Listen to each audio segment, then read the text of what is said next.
Selamat pagi anak-anak, selamat berjumpa lagi bersama Bu Komang di pembelajaran tematik tema 7, sub tema 3, pembelajaran 3 dan 4.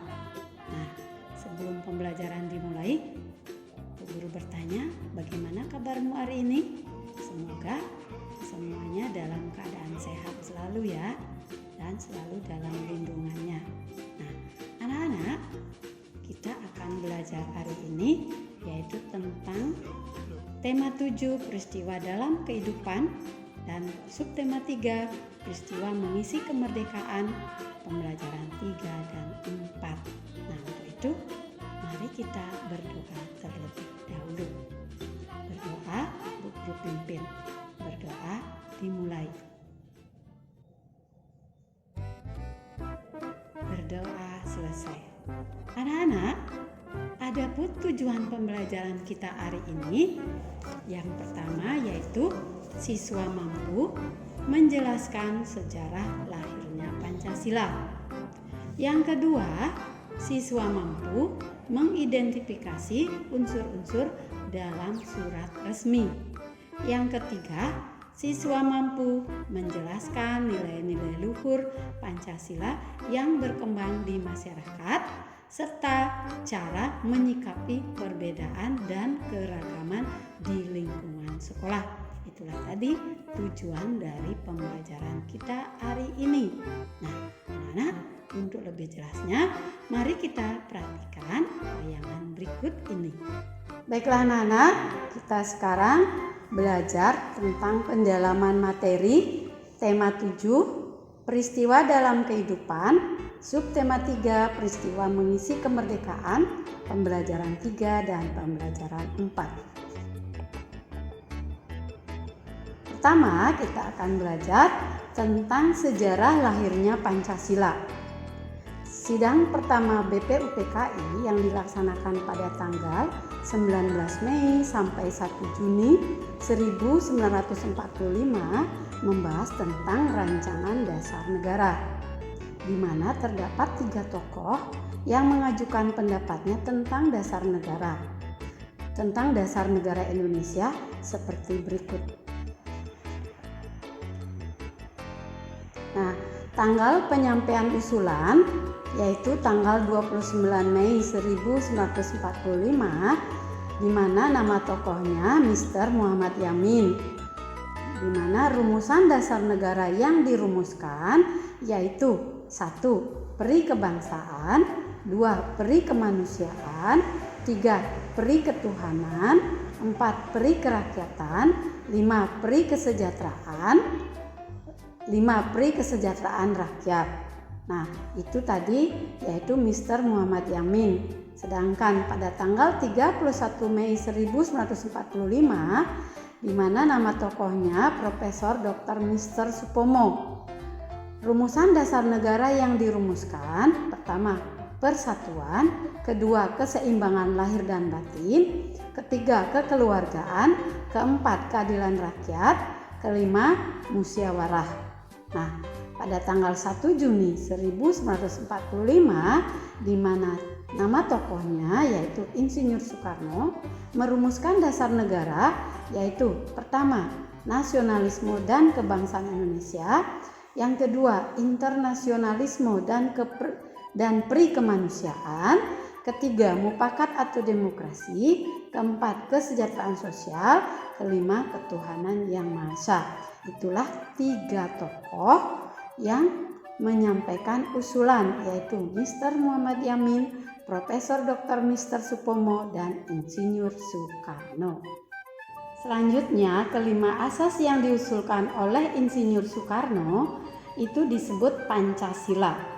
Peristiwa tersebut melatar belakangi penetapan hari lahir Pancasila yang kini kita peringati setiap tanggal 1 Juni. Nah, anak-anak, setiap tanggal 1 Juni kita memperingati sebagai lahirnya Pancasila.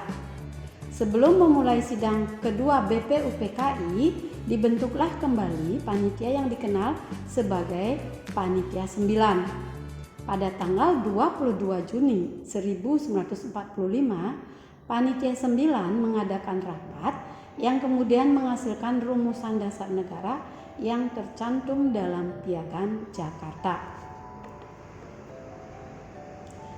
Setelah mendapatkan beberapa perubahan Pancasila sebagai dasar negara, akhirnya pada tanggal 18 Agustus 1945 dituliskan dalam pembukaan Undang-Undang Dasar 1945 yang berbunyi: pertama, ketuhanan yang Maha Esa; dua, kemanusiaan yang adil dan beradab; tiga, persatuan Indonesia; keempat, kerakyatan yang dipimpin oleh hikmat kebijaksanaan dalam permusyawaratan perwakilan; dan yang kelima, keadilan sosial bagi seluruh rakyat Indonesia.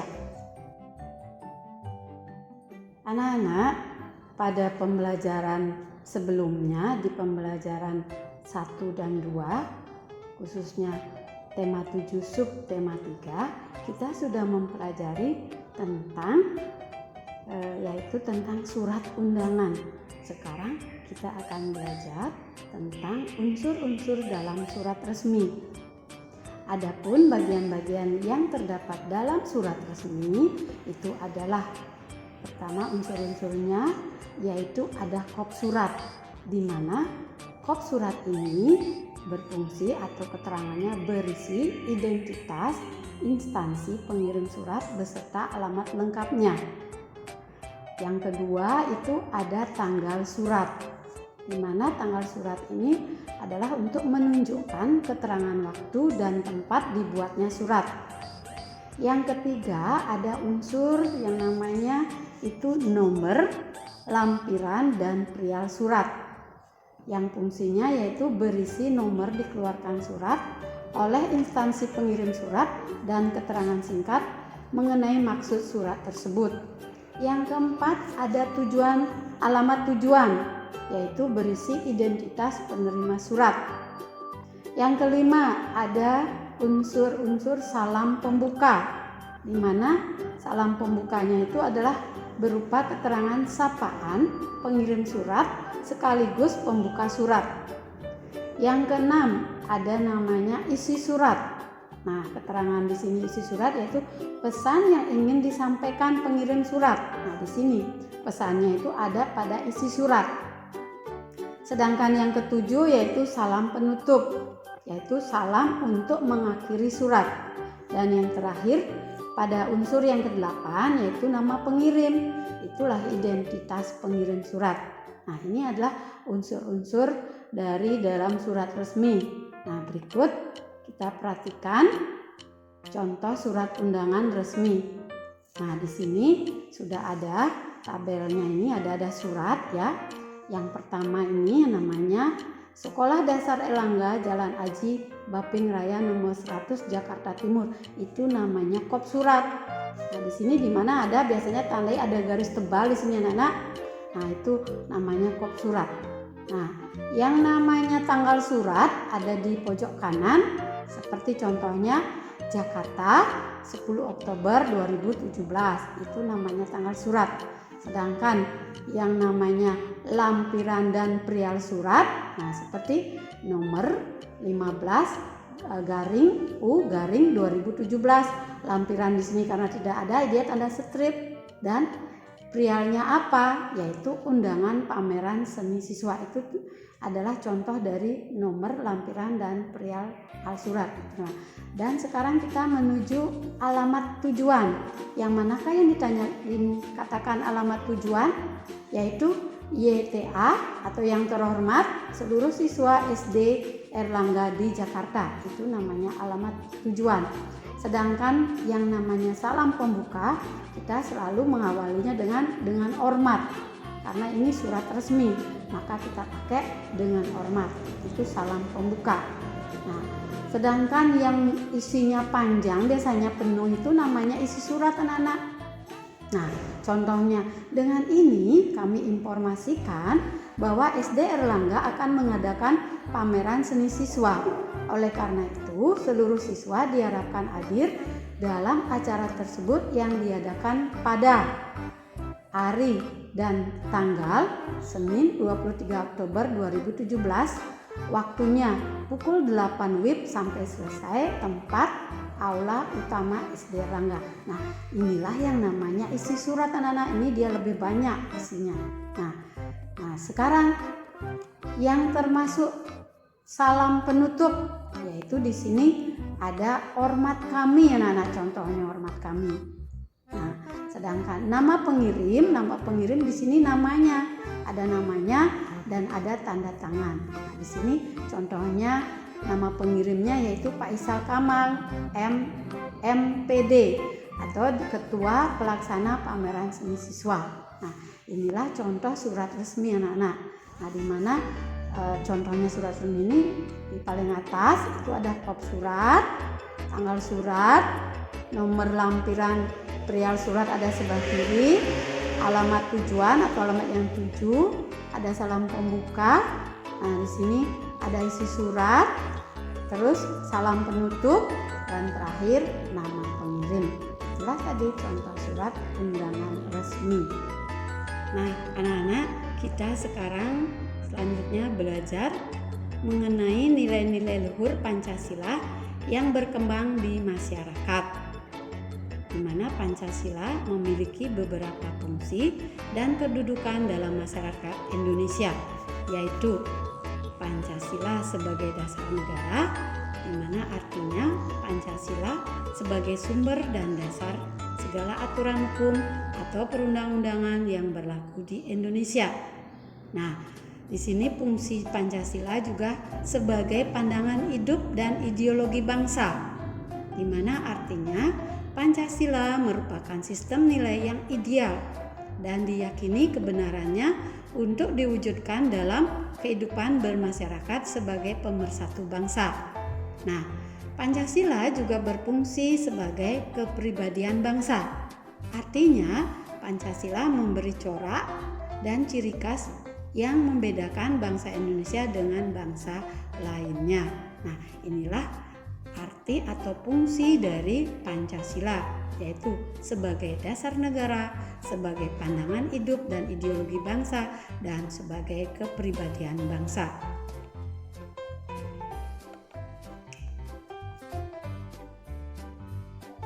Nah, dengan fungsi dan kedudukan Pancasila dalam masyarakat tersebut, nilai-nilai luhur Pancasila menjadi landasan hidup bermasyarakat di Indonesia.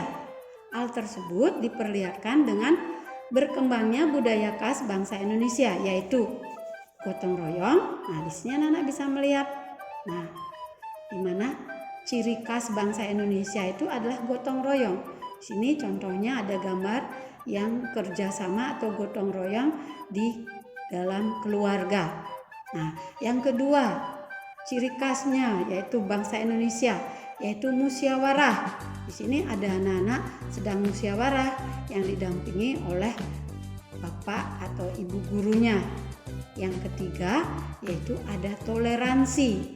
Di sini dalam satu kelas itu ada toleransi di mana masing-masing saling bekerja sama, saling memberikan menghormati, ya anak-anak. Nah, inilah fungsi atau ciri khas berkembangnya budaya khas bangsa Indonesia, yaitu gotong royong, musyawarah, dan toleransi. Nah, selanjutnya kita juga akan mempelajari cara menyikapi perbedaan dan keberagaman di lingkungan sekolah. Keberagaman hidup tersebut perlu disikapi dengan bijak agar tercipta kerukunan sesuai dengan semboyan Pancasila. Nah, anak-anak tahu apa semboyan negara kita? Yaitu Bhinneka Tunggal Ika, di mana artinya berbeda-beda tetapi tetap satu jua. Berikut beberapa sikap yang dapat dilakukan untuk menjaga kerukunan dalam keberagaman di sekolah. Misalnya seperti menerima perbedaan pendapat teman saat diskusi. Nah, ada juga tidak mengucilkan teman yang memiliki kebiasaan atau sifat tertentu. Itu anak-anak tidak boleh ya. Nah, ada juga anak-anak bisa menjenguk teman yang sedang sakit. Nah, yang ada lagi meminjamkan peralatan sekolah kepada teman. Misalnya temannya tidak membawa peralatan sekolah, misalnya dia lupa, jadi anak-anak wajib atau bisa meminjamkan alat tulisnya. Nah, yang terakhir, jika ada temannya yang berkelahi, anak-anak di sini bisa melerai dan saling mengingatkan saat ada teman yang berselisih pendapat. Nah, inilah salah satu atau contoh sikap yang kita lakukan untuk menjaga kerukunan dalam keberagaman di sekolah. Anak-anak, demikian pembelajaran kita hari ini. Nah, Bu Guru mau bertanya, bagaimana perasaanmu setelah mengikuti pelajaran tadi? Semoga semuanya menyenangkan ya. Nah, dan mari kita membuat kesimpulan bersama-sama dari pelajaran tadi, anak-anak. Nah, di mana kesimpulan yang pertama yaitu ada 3 tokoh yang merumuskan dasar negara. Nah, yaitu Mr. Muhammad Yamin, Profesor Dr. Mr. Supomo, dan Insinyur Soekarno. Nah, dari kelima asas yang diusulkan oleh Insinyur Soekarno, itulah yang dinamakan atau disebut Pancasila, yang kita peringati setiap tanggal 1 Juni. Nah, yang kedua, bagian-bagian terdapat dalam unsur-unsur surat resmi, yaitu ada kop surat, tanggal surat, nomor, lampiran dan perial surat, alamat tujuan, salam pembuka, isi surat, salam penutup, dan nama pengirim. Nah, itu tadi unsur-unsur yang terdapat pada surat resmi, anak-anak. Nah, selanjutnya kesimpulan yang ketiga, di mana Pancasila memiliki beberapa fungsi. Fungsi yang pertama sebagai dasar negara, yang kedua sebagai pandangan hidup ideologi bangsa, dan ketiga sebagai kepribadian bangsa. Nah, anak-anak, sekian pembelajaran kita hari ini. Nah, semoga semuanya bermanfaat ya anak-anak. Nah, untuk menutup pembelajaran kita hari ini, mari kita berdoa terlebih dahulu. Semoga kita dapat dilindungi atau oleh Tuhan Yang Maha Esa. Ya, baik anak-anak, berdoa mulai. Berdoa selesai. Anak-anak, demikian pembelajaran kita hari ini. Dah, sampai jumpa.